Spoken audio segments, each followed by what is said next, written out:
it evolved during your time with the 49ers as a coordinator? I think just anytime you have more experience in with the people around you, I think that you get a little bit more comfortable with the guys. Him being able to, he knows the guys who he's coaching. It allows him to just be able to coach better, I guess. I think anytime you do something, you're going to get better at it with reps or with experience. So, he's done an outstanding job. I feel like he's a guy that doesn't get talked about enough. So, yeah, it's been great. Do you feel the trust between you guys grow from last season to this season? Oh yeah, for sure, for sure. I mean, as a rookie, hadn't played in the box or even played or given calls before, so it was an adjustment for sure. There was a learning curve, but this year he's been great about just keeping up with me, just seeing where I'm at, if it's too much, and lightening the load for me so I can go out and just play fast and be able to anticipate what the offense is doing.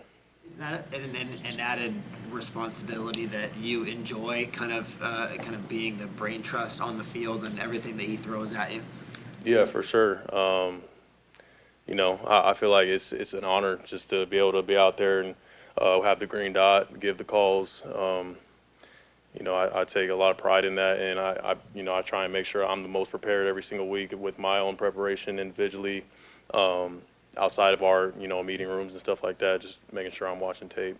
What kind of challenge does Travis Kelce provide that's unique to tight ends around the league? I think he. The dude is a receiving threat for sure. They like to put him in a lot of different positions to be able to get him to catch the ball. And he knows what to do with it after he catches it. He's a mismatch for sure. You don't really know who to put on him. You put a safety on him, he's a bigger body. You put a linebacker on him, he's shifty, he's fast. So, he's gonna be a challenge for us for sure. Is film work something that you always kind of gravitated towards, even when you were back in school, or is it something that you've evolved to appreciate and take more advantage of? Yeah, it's something that is for sure evolved over the years. I think I being introduced kind of more in college to it. There was some guys, some mentors, guys I even talk to this day. Kyle Van Noy was a guy that went to BYU who kind of took me under his wing, and he was just a film junkie from being at BYU, and I kind of took that from him. So. And then obviously once you get to the NFL, it's a whole nother ball game. You can't just go out there, just hoping that you're gonna figure things out. Like, you got to kind of be able to anticipate what's going on. You can't know that unless you're looking at the tape, so you can see what they're giving you.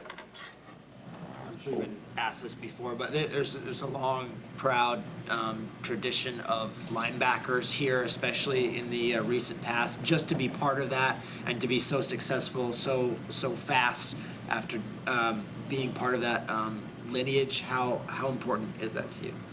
It means a lot. It really does. Last game, I've talked to Patrick Willis a couple times, but he was on the field and we just had a little encounter where he gave me a handshake before the game, and we just shared that little moment. But you mentioned it. This organization has a long history of having great linebackers, and I knew ever since I stepped on this team that I wanted to fall in line and just work my butt off every single day to try and be the best player I can be.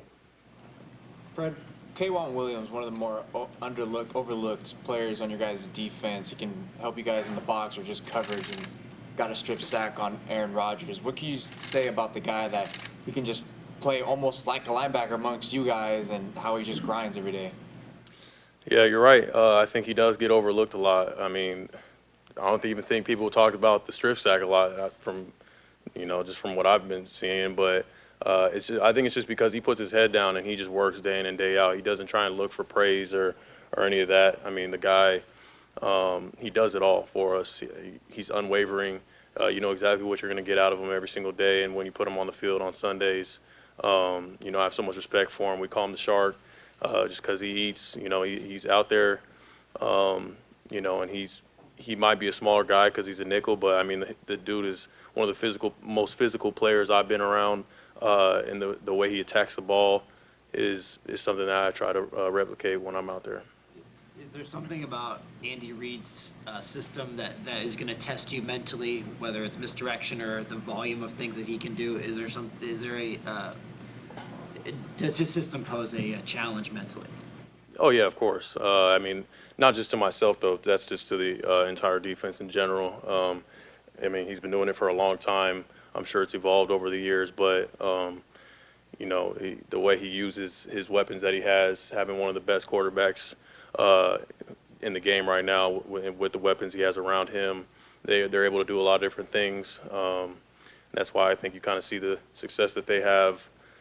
So yeah, we'll make sure we're covering our bases. That's good. Thank you, Fred. Yeah.